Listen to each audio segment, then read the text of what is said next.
કાગવડ દ્વારા દશાબ્દી વર્ષ અંતર્ગત માંડવી ખાતે ખોડલધામ ટ્રસ્ટ કાગવડ શ્રી ખોડિયાર ભવ્ય અને દિવ્ય રથ આવી પહોંચતા મણિબા પ્રવેશ દ્વારા ધારાસભ્ય કુંવરજીભાઈ હળપતિ અને સમસ્ત પાટીદાર સમાજ દ્વારા ભવ્ય સ્વાગત કરાયું.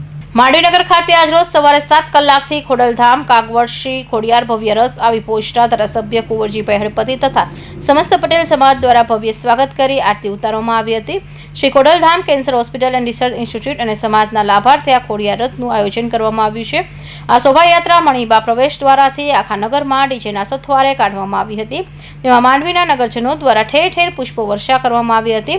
જેમાં ધર્મપ્રેમી ભાઈઓ બહેનો ગરબાના તાલે ઝૂમી ઉઠ્યા હતા અને ભક્તિભાવ માહોલનું સર્જન થવા પામ્યું હતું. નમસ્કાર.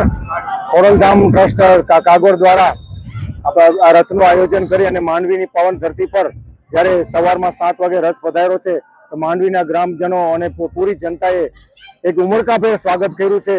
તો તે બધી ખોડલધામના ટ્રસ્ટી અને ભુવા સાહેબ અમારી સાથે છે અત્યારે અને ટોટલી સમિતિ માંડવી પાટીદાર સમાજ ખોડલધામ સમિતિ ખૂબ ખૂબ માંડવી નગરનો આભાર માને છે. ધન્યવાદ. જય ખોડલમાં. આ પ્રસંગે રાજસ્થાન સેવા સંઘ દ્વારા વિનામૂલ્ય ઠંડી છાશનું વિતરણ કરવામાં આવ્યું હતું, જેમાં મોટી સંખ્યામાં ધર્મપ્રેમી ભાઈઓ બહેનોએ લાભો લીધો હતો. આ પ્રસંગે સમાજના અગ્રણી મગનભાઈ પટેલ, વિજયભાઈ રામાણી, દિલીપભાઈ પટેલ, જીવણભાઈ રબારી, નટુભાઈ રબારી, નિતેશભાઈ પટેલ તેમજ સમસ્ત પાટીદાર સમાજના ભાઈઓ બહેનો મોટી સંખ્યામાં જોડાયા હતા.